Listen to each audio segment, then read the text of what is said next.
This video covers the second half of section 3.8, Proof by Contradiction. We're going to start by looking at a comparison of proof by contrapositive and proof by contradiction. At the end of the part 1 video, we used a proof by contradiction to prove the following example. For all integers n, if n squared is odd, then n is odd. This has symbolic form as shown. For all n and z, n squared is odd implies n is odd. Now we showed in section 3.6 that an attempt at a direct proof of this statement fails. We were, however, able to prove it in that section using a proof by contrapositive. We want to compare the proof by contrapositive and the proof by contradiction of this statement. For the proof by contrapositive, we need to show the contrapositive statement for all n and z, n is even implies n squared is even. To show this, we start by supposing n is an arbitrary integer. We suppose for the hypothesis n is even, and we then need to show the conclusion n squared is even. In the proof by contradiction, we suppose the negation of the statement is true. That is, we suppose there exists an integer n such that n is even but n squared is odd. We then need to derive a contradiction.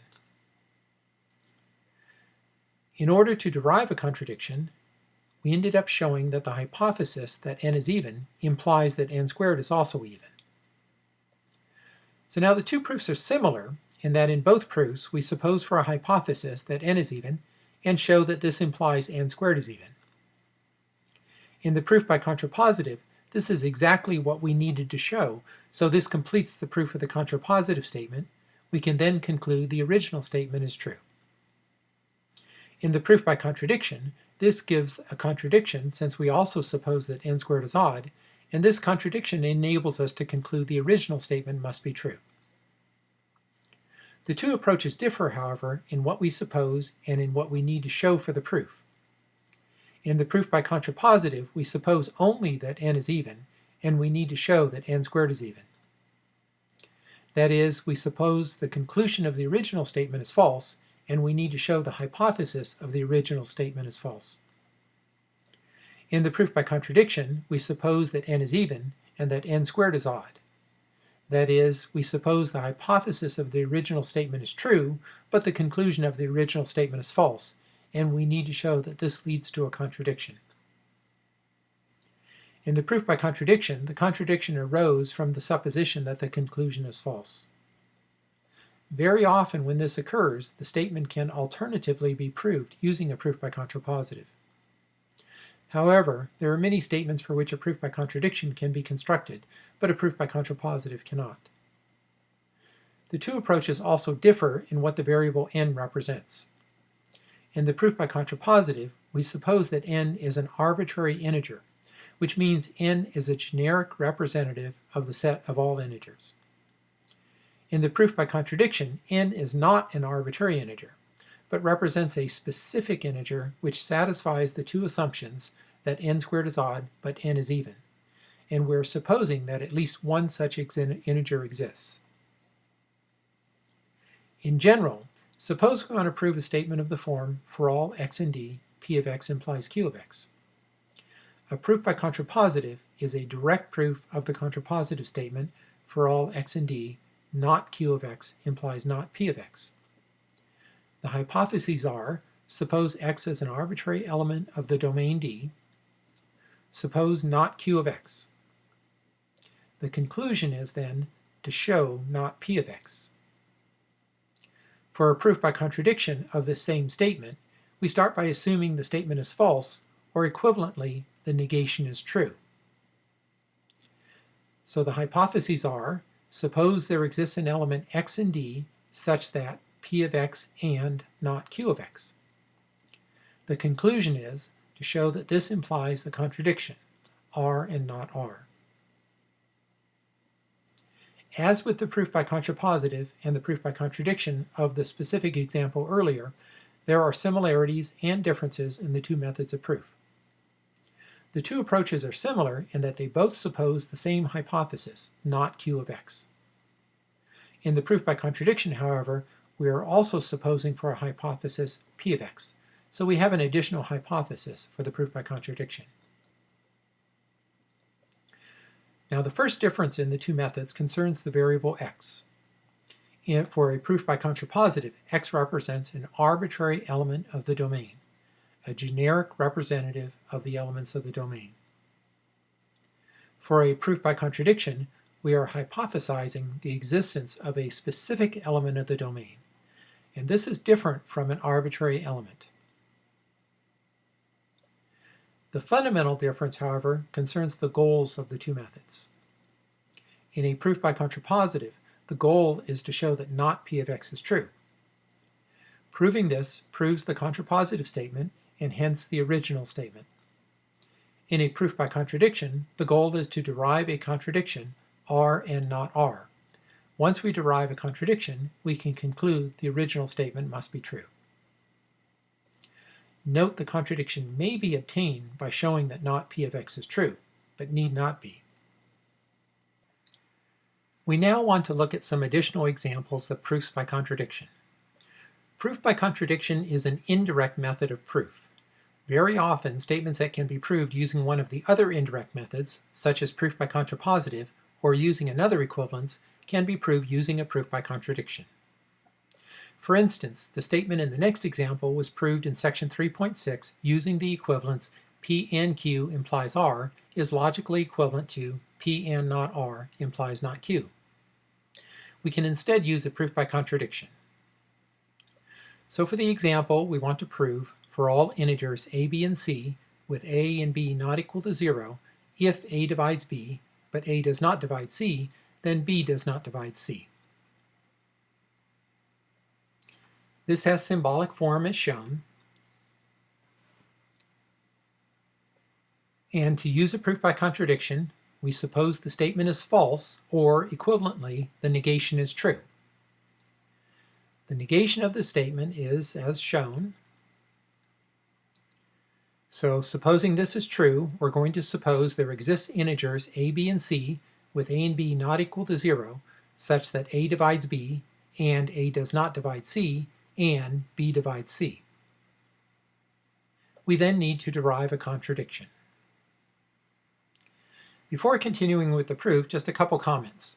In the proof, we are supposing a, b, and c are particular integers that satisfy the three hypotheses, a divides b, and a does not divide c, and b divides c. Note a, b, and c do not represent arbitrary integers, which means we cannot assume specific values for a, b, and c. This is a common mistake students often make in contradiction proofs. We are assuming such integers exist, but we don't know what they are, and we cannot assign a specific value to them. In fact, such integers really don't exist according to what we are proving. So now back to the proof. We need to use the hypotheses to derive a contradiction. So our first hypothesis is that a divides b. Since a divides b, then there exists an integer k such that b is equal to ka. We have another hypothesis, b divides c, and since b divides c, then there exists an integer l such that c is equal to l times b. Substituting b is equal to ka into c is equal to lb, we obtain c is equal to l times the quantity ka, and using associativity, this is equal to the quantity lk times a. Now since k and l are integers, then k times l is an integer. So we now have c is equal to lka, so that's an integer times a, and that implies that a divides c. But our third hypothesis was that a does not divide c. So since we suppose that a does not divide c, this gives a contradiction. So for r, we have a divides c, and for not r, we have a does not divide c, and we have the contradiction r and not r. And since we've now derived a contradiction, we can conclude the original statement is true, and so therefore the result must be true. Now note that in this example, 1/2 of the contradiction, namely a does not divide c, is one of the hypotheses. The other half of the contradiction, A divides C, is derived from the remaining hypotheses. This is typical of many proofs by contradiction. The contradiction has the form R and not R, and half of that is typically one of your hypotheses. The other half is typically derived from the remaining hypotheses. The next example is another that can be proved using either a proof by contrapositive or a proof by contradiction. We want to prove for all positive real numbers x and y, if x is not equal to y, then x over y plus y over x is strictly greater than 2. This has symbolic form as shown. And to start the proof, using a proof by contradiction, we're going to suppose the statement is false, or equivalently, suppose the negation is true. So the negation is the statement shown. And supposing this is true, we're going to suppose there exist positive real numbers x and y such that x is not equal to y, but x over y plus y over x is less than or equal to 2. We then need to derive a contradiction. So we have two hypotheses that the numbers x and y must satisfy. And so what we're going to do in the proof is we're going to use one of the hypotheses to derive a statement which is going to give us a contradiction when paired with the other hypothesis. So let's get started. We can say that since x and y are both positive, when we multiply both sides of the inequality x over y plus y over x is less than or equal to 2 by x times y, we obtain the inequality shown. On the left side, we can distribute the x times y over both of the terms, and we obtain x squared plus y squared is less than or equal to 2xy. Now taking the 2xy over to the left side, we obtain x squared minus 2xy plus y squared is less than or equal to 0. And now we recognize that on the left side we have a perfect square trinomial which factors as x minus y quantity squared less than or equal to 0. Now since the square of any real number is non-negative, then we actually know that x minus y quantity squared is greater than or equal to 0. So now we have x minus y squared is less than or equal to 0, and x minus y squared is greater than or equal to 0, and together these imply x minus y squared must be equal to 0, which implies that x minus y is equal to 0, and therefore x is equal to y. Now since we suppose that x is not equal to y, this gives a contradiction. So for r, we have x is equal to y, and for not r, we have x is not equal to y.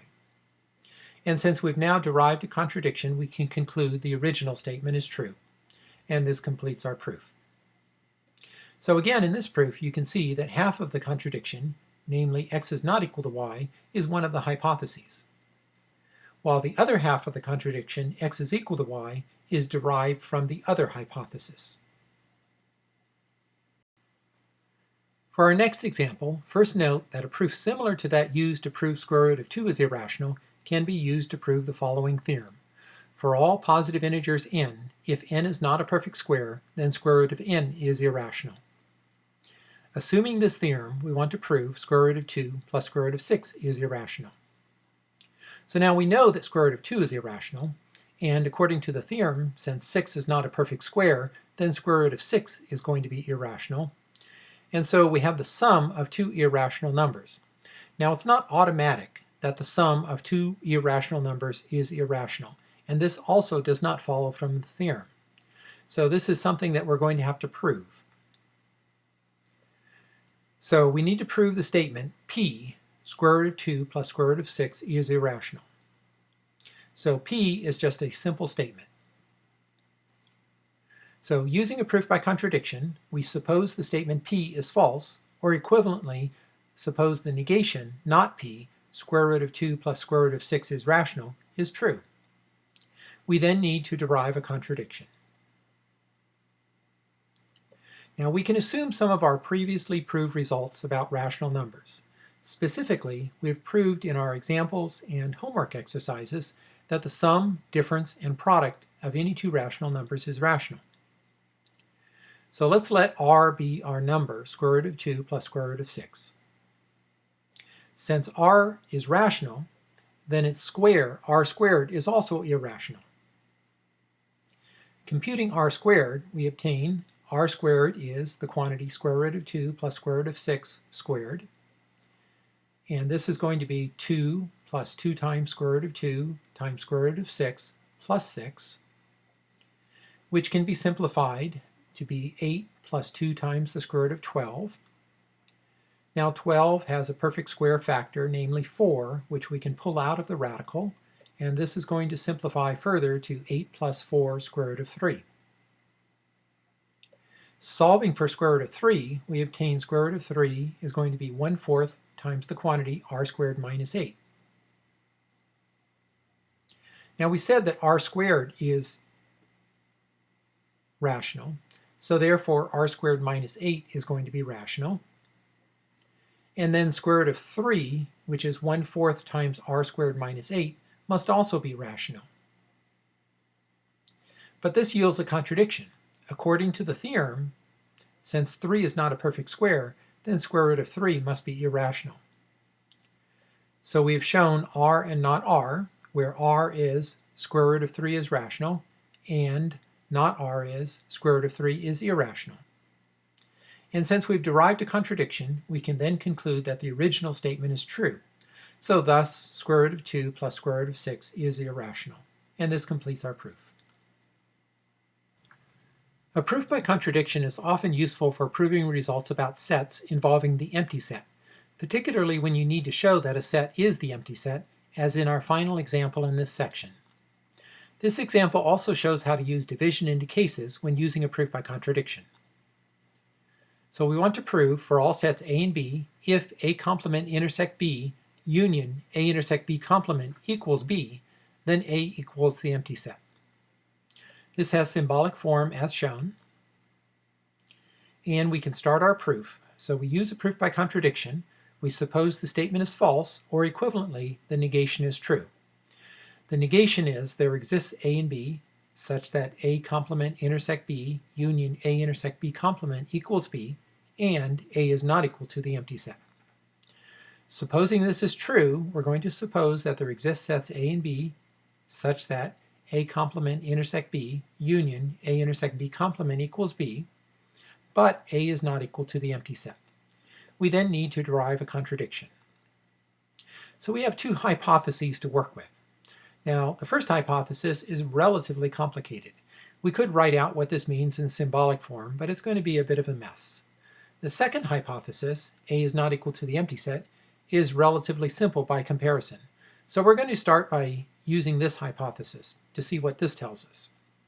So since A is not equal to the empty set, then there exists an element X such that X is an element of A. So we now have an element X to work with. The only thing we know about it is that it belongs to A. In particular, we don't know whether it belongs to the other set B or not. So this might provide a little bit of motivation to introduce the following two cases. X is an element of B, and X is not an element of B. In each of these two cases, we need to derive a contradiction. Now note that we've already used our second hypothesis now in the proof, but we still need to use the other hypothesis. So we expect that this other hypothesis is going to come into play in each of our cases. For case 1, we're going to suppose that X is an element of B, and we need to derive a contradiction. Now, since X is an element of A, then we know that X is not in A complement, which implies that X is not in A complement intersect B. Since X is an element of B, then X is not in B complement, which implies that X is not in A intersect B complement. And therefore, X is not in the union of these two sets, A complement intersect B, union A intersect B complement. Now, our other hypothesis said that A complement intersect B, union A intersect B complement is equal to B. Since X is not an element of the set on the left, it then follows that X is not an element of B. But we suppose that x is an element of b for this case. So we then have a contradiction, r and not r, where r is x is an element of b, and not r is x is not an element of b. And this proves case 1. For case 2, we're going to suppose that x is not an element of b. We need to derive a contradiction again. Now, since x is not in b, then x must be in b complement. We also supposed earlier that x is an element of a, so therefore x is in a intersect b complement. And so x must be in the union a complement intersect b, union a intersect b complement. Now our other hypothesis again told us that the union of those two sets is equal to b, and since x is an element of the set on the left, then it must be an element of the set on the right. So therefore x is an element of b. But we suppose that x is not an element of b for this case. So we then have a contradiction, r and not r again, x is an element of b, and x is not an element of b. And this proves case 2. In both cases, we've now derived a contradiction, thus the original statement is true. Now note that in a proof such as this one, where we are using a proof by contradiction and have cases, the goal in each of our cases is to derive a contradiction. We need to derive a contradiction in each case using either our global hypotheses introduced before the cases, or the hypotheses local to each case. And this concludes part 2 of section 3.8.